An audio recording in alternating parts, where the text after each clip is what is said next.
ইতিকাফ মানে হলো আল্লাহর সান্নিধ্য পাওয়ার জন্য, আল্লাহর মুহাব্বত পাওয়ার জন্য, আল্লাহকে ভালোবাসার জন্য, আল্লাহর নৈকট্য হাসিল করার জন্য, তার সাথে বন্ধুত্ব করার জন্য, তার সাথে মিলিত হওয়ার জন্য, তার সাথে কথা বলার জন্য ইতিকাফ করার প্রয়োজন আছে কিনা?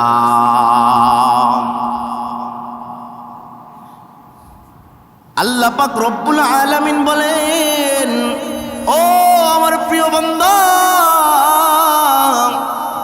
রহমতের 10 দিন তুমি দুনিয়ার মধ্যে রোজা রাখলা, কথাবার্তার মাধ্যমে কথা বললা, গুনার কাজের মধ্যে সীমাবদ্ধ ছিলা, মাগফিরাতের 10 দিনে তুমি গুনার মধ্যে সীমাবদ্ধ ছিলা, রোজাও রাখলা। আসো আসো, নাজাতের 10 দিনে ইতিকাফ করার জন্য আসো, মসজিদ মুখী হও, আমি আল্লাহর ভালোবাসা পাওয়ার জন্য, আমি আল্লাহর নিকট হাসিল করার জন্য, আমি আল্লাহর সাথে কথা বলবা নামাজের মাধ্যমে, আমি আল্লাহর সাথে কথা বলবা কোরআনের মাধ্যমে, আমি আল্লাহর সাথে কথা বলবা ইবাদতের মাধ্যমে, ডাইরেক্ট টু ডাইরেক্ট, তার মধ্যে কোনো ভেদাভেদ থাকবে না। কথা ঠিক কিনা? এই রমজান মাস একটা গুরুত্বপূর্ণ দামি মাস।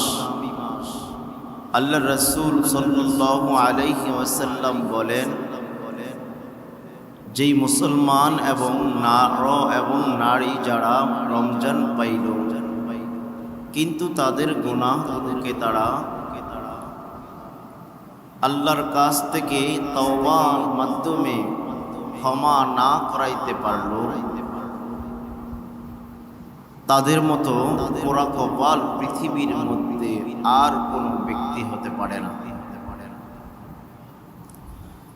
তো রমজান মাস হলো একটা দামি মূল্যবান মাস। রোজা রাখলাম, সিহারি করলাম, অনাহারের মধ্যে দিন কাটাইলাম, কিন্তু দিন কাটানোর পরে ইফতারির সময় ইফতার আমরা করলাম, তার মাঝখানে যে একটা গ্যাপ, এই গ্যাপের মাধ্যমে আমরা দুনিয়াবি হালতের মধ্যে, দুনিয়াবি কাজের মধ্যে নিজেকে এতটা পরিমাণ তৈরি করে রেখেছি, কিন্তু আমাদের মাস থেকে যে রমজানটা বিদায় নিয়ে যাচ্ছে, আমাদের মাস থেকে যে একটা মূল্যবান দামি মাস চলে যাচ্ছে, এদিকে আমাদের বিন্দু পরিমাণ খেয়াল থাকে না। মুসলমান ভাইরা রে আমার, রমজান মাস একটি দামি মাস, এই মাসকে আমরা মূল্যায়ন করতে হবে। যদি কোনো বস্তু নিজের কাছে যখন থাকে, সেই যে বস্তুটাকে যখন আমরা সময় মতো মূল্যায়ন না করি, যদি এই জিনিসটা হারিয়ে যায়, তখন এই জিনিসটার মূল্য তখন বুঝে আসে। ঠিক তেমনিভাবে নিজের বাবা মা যখন দুনিয়ার মধ্যে বেঁচে থাকে, থাকতে তাদের মূল্যায়ন আমরা করতে শিখি না। মা বাবা একটু কথা বললে আমরা রেগে যাই, তাদের অবাধ্যতা হয়ে তাদেরকে মারধর, বকাঝকা, বৃদ্ধা আশ্রম পর্যন্ত আমরা রেখে আসি। কিন্তু মা বাবা যখন পৃথিবী থেকে চলে যায়, মা বাবা যখন দুনিয়া থেকে চলে যায়, তখন তার মর্মটা আমরা বুঝি। হায়, আমার মা যদি বেঁচে থাকতো তাহলে আমাকে কত সুন্দর আদর যত্ন করত। হায়, আমার বাবা যদি বেঁচে থাকতো আমাকে কত সুন্দর আদর যত্ন করত। কিন্তু বাবা নাই, মা নাই, সেই আফসোসটা আমাদের মধ্যে থেকে যায়। মুসলমান ভাইরা রে আমার, ঠিক তেমনি ভাবে রমজান আপনার কাছে আসলো, রমজানের রোজা রাখলেন, রমজানের তারাবির নামাজ আদায় করলেন, সিহারি ইফতারি সবগুলাই করলেন, কিন্তু আপনার আমার মধ্যে এই রমজানের আসার পরও পরিবর্তন কোনোই কিছু হলো না, তাহলে আপনি বোকার স্বর্গে বাস করতে পারছেন। একটা তাবলীগওয়ালা ব্যক্তি যখন 40 দিন সেই জায়গার মধ্যে সময় অতিবাহিত করে, তার মধ্যে কিছুটা না কিছুটা পরিবর্তন আসে কি আসে না? আসে। একটা বেকারওয়ালা ব্যক্তি যখন একটা কর্মস্থলের মধ্যে ঢুকে যায়, সেই জায়গার মধ্যে যখন সেই ব্যক্তি কাজ করতে করতে তার মধ্যে একটা পরিবর্তন এসে পড়ে।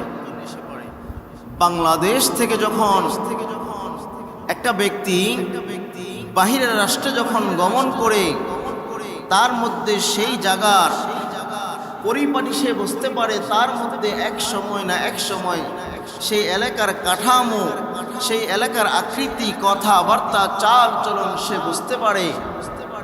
কারণ সে সেই দিকটা থেকে গড়ে উঠছে। একটা গ্রামের ছেলে যখন শহরের মধ্যে আসে, তখন দেখবেন তার শহরে থাকতে থাকতে তার কথাবার্তার ধরন, স্টাইল, ভঙ্গিমা সব কিছু পরিবর্তন হয়ে যায়। ঠিক তেমনিভাবে একজন রোজাদার ব্যক্তিকে শিক্ষা অর্জন করতে হবে। আমাদের মাস থেকে রমজান মাস চলে যাচ্ছে বিদায়, কিন্তু শুধু একটা মাস কেন, বাকি 11টা মাস আমার মধ্যে এই হালত থাকবে, যাতে আমি যেরকমভাবে রমজানের রোজা রেখেছি, রোজাদার ব্যক্তি যখন রোজা রেখে মিথ্যা কথা বলতে পারে না, গুনার কাজের মধ্যে সে থাকতে পারে না, গুনাহ থেকে পুনরায় ফিরে আসে, ঠিক ওয়াদাবদ্ধ হতে হবে, অঙ্গীকার করতে হবে, বাকি 11টা মাস আমি গুনার কাজের মধ্যে বেশি দাবিত হব না। রমজান হলো দামি মাস। যেই বিষয় নিয়ে আজকে আলোচনা করব, সেই বিষয়টা হচ্ছে ইতিকাফের বিষয় নিয়ে আলোচনা করব। রাসূলুল্লাহ সাল্লাল্লাহু আলাইহি ওয়াসাল্লাম এই রমজান মাসে তো বেশি বেশি ইবাদত করতেন, এত বেশি বেশি ইবাদত করতেন যে অন্য অন্য মাসের তুলনায় রাসূল করিম সাল্লাল্লাহু আলাইহি ওয়াসাল্লাম বেশি বেশি ইবাদত করতেন। কিন্তু রাসূলুল্লাহ সাল্লাল্লাহু আলাইহি ওয়াসাল্লাম রমজানের যখন শেষ দশকে এসে পড়তেন, অর্থাৎ 20 রমজানে যখন চলে আসতেন, তিনি কি করতেন? মাঝার মধ্যে একটি লুঙ্গি গামছা বাঁধতেন, অর্থাৎ ইবাদত বেশি করার প্রস্তুতি গ্রহণ করতেন। কারণ এই শেষ দশকে রাসূল করিম সাল্লাল্লাহু আলাইহি ওয়াসাল্লাম ইতিকাফ করতেন। ইতিকাফের শাব্দিক অর্থ হলো কোনো জিনিসের উপর মনোনিবেশ হওয়া এবং সেই জায়গার মধ্যে অবস্থানরত থাকা। পারিভাষিক অর্থ হলো আল্লাহ তাআলার নৈকট্য অর্জন করার জন্য, তার সান্নিধ্য পাওয়ার জন্য, তার কাছে যাওয়ার জন্য, তার মোহাব্বত পাওয়ার জন্য, তার ভালোবাসা অর্জন করার জন্য এক জায়গার মধ্যে বেশি বেশি ইবাদত করা, তার নাম হলো ইতিকাফ। উদাহরণ দিলে বুঝতে পারবেন, যদি কোনো মুসলমান ব্যক্তি তার বন্ধুর সান্নিধ্য পেতে চায়, তার বন্ধুর মোহাব্বত পেতে চায়,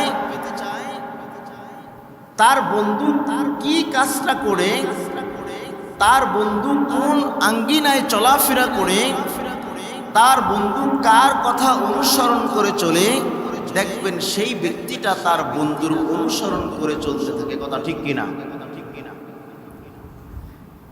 যুবক ভাইরা এবং যুবক ছেলেরা আছে, কিশোর ছেলেরা আছে, দেখবেন বিভিন্ন খেলার মধ্যে তারা পাগল হয়ে যায়।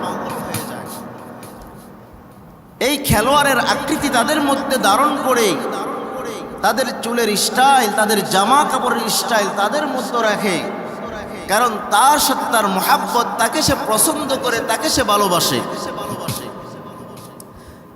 ভালোবাসে বিদায় তার মতো তার আকৃতি, সৌরত, কথাবার্তার স্টাইল তার মতো করার চেষ্টা করে।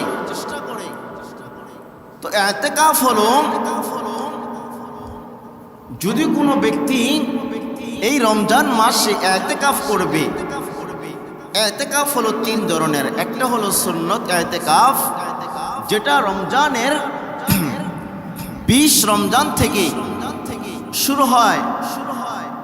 আর নফল ইতিকাফ হচ্ছে রমজানের যেই কোনো দিন ইফতারের পর থেকে নিয়ে রাত্র পর্যন্ত আপনি যেই কোনো দিন ইতিকাফ করবেন,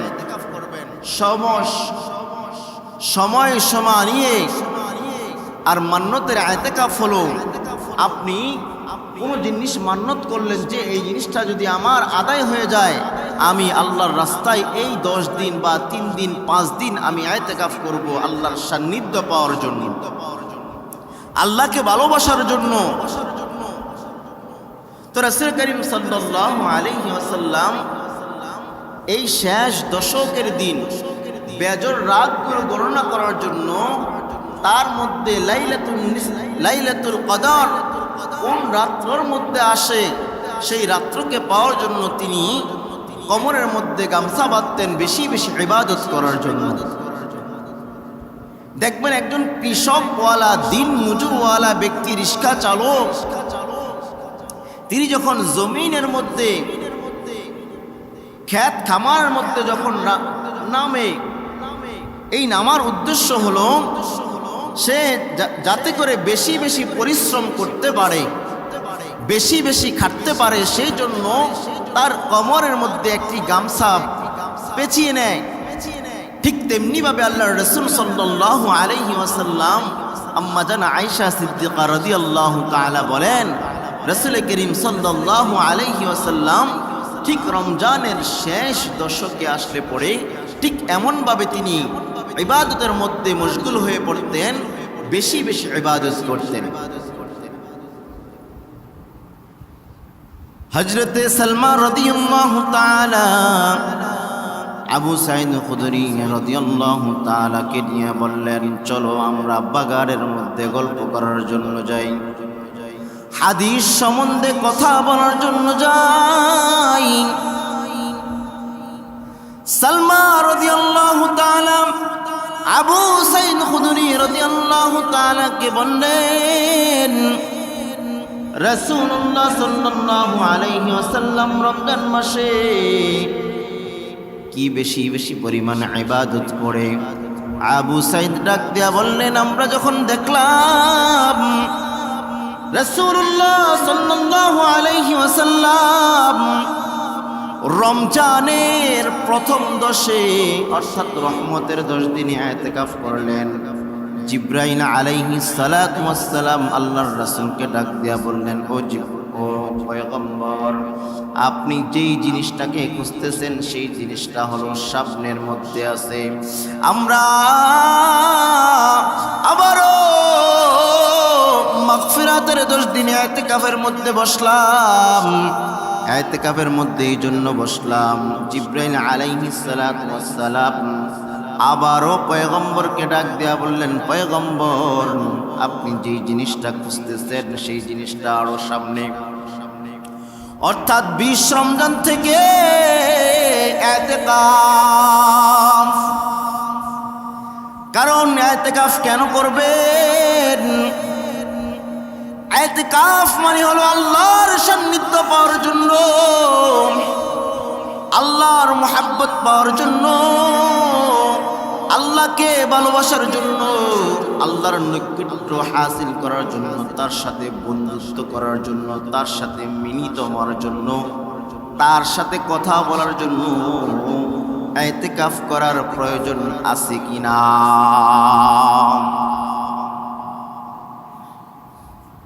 আল্লাহ পাক রব্বুল আলামিন বলেন, ও আমার প্রিয় বান্দা, রহমতের 10 দিন তুমি দুনিয়ার মধ্যে রোজা রাখলা, কথাবার্তার মাধ্যমে কথা বললা, গুনার কাজের মধ্যে সীমাবদ্ধ ছিলা, মাগফিরাতের 10 দিনে তুমি গুনার মধ্যে সীমাবদ্ধ ছিলা, রোজাও রাখলা। আসো আসো, নাজাতের 10 দিনে ইতিকাফ করার জন্য আসো। মসজিদমুখী হও। আমি আল্লাহর ভালোবাসা পাওয়ার জন্য, আমি আল্লাহর নৈকট্য হাসিল করার জন্য আমি আল্লাহর সাথে কথা বলবা নামাজের মাধ্যমে, আমি আল্লাহর সাথে কথা বলবা কোরআনের মাধ্যমে, আমি আল্লাহর সাথে কথা বলবা ইবাদতের মাধ্যমে। ডাইরেক্ট টু ডাইরেক্ট, তার মধ্যে কোনো ভেদাভেদ থাকবে না। কথা ঠিক কিনা? বাচ্চা হারুনুর রশিদ কোন এক ক্ষেতের পাশ দিয়ে যাচ্ছেন, একজন মুরব্বীর সাথে সাক্ষাৎ, ডাক দিয়ে বললেন, ভাই।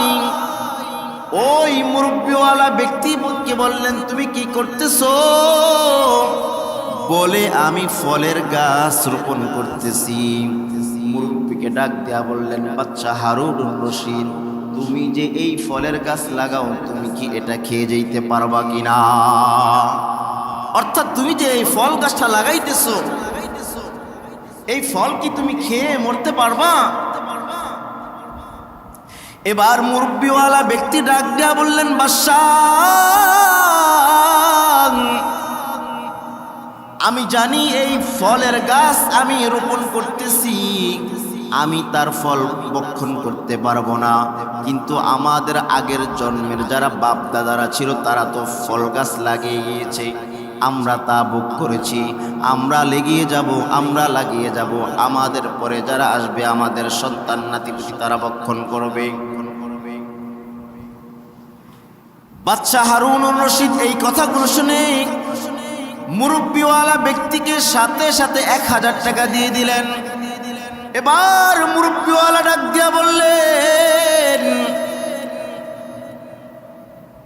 আমাদের বাপদাদারা ফল গাছ লাগাইতেন, ফল আমরা ভোগ করতাম, কিন্তু সাথে সাথে তার ফলাফল আমি নিজেই পেয়ে গেলাম। সুবহানাল্লাহ। এবার এই সুবহানাল্লাহর আওয়াজ যখন তিনি বললেন, শুকরিয়া আদায় করলেন, সাথে সাথে আরো 1000 টাকা মুরব্বিওয়ালা ব্যক্তিকে খুশি হয়ে তিনি প্রদান করলেন। এবার মুরব্বিওয়ালা ব্যক্তি বললেন, মানুষে বছরে ফল পায় একবার, আমি লাগানোর সাথে ফল পাইলাম 2 বার। বাদশাহ হারুনুর রশিদ এই কথাগুলো শুনে আবারও 1000 টাকা দিলেন। এবার উজির ডাক দিয়া বললেন, তার এই মধুর মধুর কথা শুনে আপনি তো তাকেই দিতে আছেন, শুধু দিতেই আছেন। এটা হলো মুহাব্বতের সম্পর্ক, যার সাথে যার মুহাব্বত তার সাথে তার কিয়ামত। কথা ঠিক কিনা? ইতিকাফ মানে হলো আমার আল্লাহর সাথে ভালোবাসা, মুহাব্বত তৈরি করা। আপনি যার সাথে মুহাব্বত করবেন, যার ভালোবাসা নিয়ে আপনি গড়ে উঠবেন, ভালোবাসার ব্যক্তির সাথে যখন আপনার মুহাব্বত হবে, আপনি যা চাইবেন সে আপনাকে তাই দিয়ে দিবে। যদি আপনার সাথে তার ভালোবাসা থাকে, মুহাব্বত থাকে, তাহলে আপনাকে সে তাই দিয়ে দিবে। হযরতে ইউসুফ আলাইহিস সালাতু ওয়াস সালাম যখন ক্ষমতার মসনদে বসলেন, ক্ষমতার মসনদে বসে মানুষকে যখন খাদ্যদ্রব্য রেশনগুলো দিচ্ছেন, লম্বা সিরিয়াল নিয়ে মানুষ খাদ্যদ্রব্যগুলো গ্রহণ করতেছে, হঠাৎ করে একজন যুবক ইউসুফ আলাইহিস সালাতু ওয়াস সালামের সাথে সাক্ষাৎ করার জন্য আসলেন। কর্মচারীদেরকে বললেন, আমাকে ইউসুফ আলাইহিস সালাতু ওয়াস সালামের সাথে সাক্ষাৎ করে দাও। এবার কর্মচারীকে বললেন, তাকে সাক্ষাৎ করার অনুমতি দেওয়া হলো, তাকে সাক্ষাৎ করতে দাও। ইউসুফ আলাইহিস সালাতু ওয়াস সালামের সাথে ওই যুবক সাক্ষাৎ করতে আসলেন। কানে কানে কি যেন বললেন, সাথে সাথে ইউসুফ আলাইহিস সালাতু ওয়াস সালামের চোখ দিয়ে জল দিয়ে পানি বের হচ্ছে। এবার ইউসুফ আলাইহিস সালাতু ওয়াস সালাম কর্মচারীকে ডাক দিয়ে বললেন, এই যুবকওয়ালা ব্যক্তিকে রেশনগুলো, খাদ্যগুলো বাড়িয়ে দাও এবং যা কিছু চাই তাকে দিয়ে দাও। এবার আল্লাহ পাক রব্বুল আলামিন ইউসুফ আলাইহিস সালাতু ওয়াস সালামকে ডাক দিয়া বললেন, পয়গম্বর, জাতির কাছে তুমি প্রকাশ করে দাও, কারণ তুমি হলা নবী। তুমি এই ব্যক্তিকে বেশি দিলা, অন্য ব্যক্তিকে কম দিলা, মানুষ তো এটা বুঝতে পারবে না, তার কাছে প্রকাশ করে দাও। এবার ইউসুফ আলাইহিস সালাতু ওয়াস সালাম উপস্থিত লোকদের কাছে বললেন, তোমরা কি জানো আমি এই লোককে কেন খাদ্য সামগ্রী বাড়িয়ে দিলাম? কারণ ওই দিনের সাথী, যেই দিন জুলেখার কারণে আমি জেলখানার মধ্যে গিয়েছিলাম, জুলেখা আমার কুমস্তবের মাধ্যমে জেলখানার মধ্যে পাঠিয়েছিল, কিন্তু আল্লাহ তাআলা এই শিশু বাচ্চা, আজকের এই যুবক শিশু বাচ্চা আমার সত্য কথা বলে দিয়েছে, আমার ওই দিনের কথা স্মরণ করে দিয়েছে। আমি এই জন্য এই যুবককে খাদ্য সামগ্রিক বাড়িয়ে দিলাম। সুবহানাল্লাহ। এই জন্য আল্লাহ তাআলা বলেন, যারা ইতিকাফ করবে, মসজিদের মধ্যে আসবে, আমি আল্লাহর নৈকট্য হাসিল করবে, আমি আল্লাহর সাথে কথা বলবে, বান্দা তোমার জবান আমি আল্লাহর জবান হয়ে যায়, বান্দা তোমার হাত আমার আল্লাহর হাত হয়ে যায়, বান্দা তোমার পা আমার আল্লাহর পাও হয়ে যায়, বান্দা তোমার কান আমার আল্লাহর কান হয়ে যায়, বান্দা ডাইরেক্ট টু ডাইরেক্ট, বান্দা তুমি কথা বলবা আল্লাহর সাথে, মসজিদ মুখে হবা আল্লাহর সাথে। আর বান্দা যখন কথা বলবে, আল্লাহকে ভালোবাসবে, আল্লাহকে মহাব্বত করবে, আমার আল্লাহ পাক রব্বুল আলামিন ওই বান্দার জন্য পাগল হয়ে যাইবে। সুবহানাল্লাহ। আল্লাহ পাক রব্বুল আলামিন বলেন, বান্দারে আমি আল্লাহ তোকে যে ভালোবাসি কোনো স্বার্থ নাই। পৃথিবীর মধ্যে তুমি তাকাও, ভাই ভাইকে ভালোবাসে স্বার্থের জন্য, বোন বোনকে ভালোবাসে তাও স্বার্থের জন্য। স্বার্থের যুদ্ধে আঘাত করিয়া যায়, স্বার্থের জন্য ভাই ভাইয়ের বিরুদ্ধে মামলা করতে দ্বিধাবোধ করে না, বোন বোনের বিরুদ্ধে মামলা করতে দ্বিধাবোধ করে না, বন্ধু বন্ধুর জন্য হত্যা করতে দ্বিধাবোধ করে না, মা সন্তানকে জবাই করতে দ্বিধাবোধ করে না। আল্লাহ পাক রব্বুল আলামিন বলেন, আমি আল্লাহ যে তোকে ভালোবাসি, আমি আল্লাহ যে তোকে মুহাব্বত করি, আমি আল্লাহ যে তোকে মুহাব্বত করি, কারণ একটা হলো আমি আল্লাহ তোকে বানাইছি গোলামি করার জন্য। বান্দা পৃথিবীর মধ্যে তুমি তাকাও, ডানে তাকাও বামে তাকাও, বান্দা সামনে পিছনে যেদিকে তাকাও, শুধু আমি আল্লাহ তোর জন্য বানাইছি। বান্দা তুই আমি আল্লাহর গোলামি করবি, বান্দা আমি আল্লাহ তোর জন্য নাজ নিয়ামত বাড়াইয়া দিব। সুবহানাল্লাহ। এই জন্য এই মাসটা হলো রমজান মাস, রহমত চলে গেছে, মাগফিরাত চলমান, সামনে আসছে রাজাতের 10 দিন। এই রমজান তো আমাদের মাস থেকে চলে যাচ্ছে, কিন্তু আমরা কি পেলাম, তার থেকে কি অর্জন করলাম? রোজা তো রাখছি, কিন্তু গুনার কাজের মধ্যে আমরা সীমাবদ্ধ আছি। গুনাহ থেকে আমাদেরকে ফারেক হতে হবে, গুনাহ আমাদেরকে ছাড়তে হবে। এই রমজান আমাদের মাস থেকে বিদায় হয়ে নিচ্ছে। রাসূলুল্লাহ সাল্লাল্লাহু আলাইহি ওয়াসাল্লাম বললেন, ও আমার উম্মতেরা,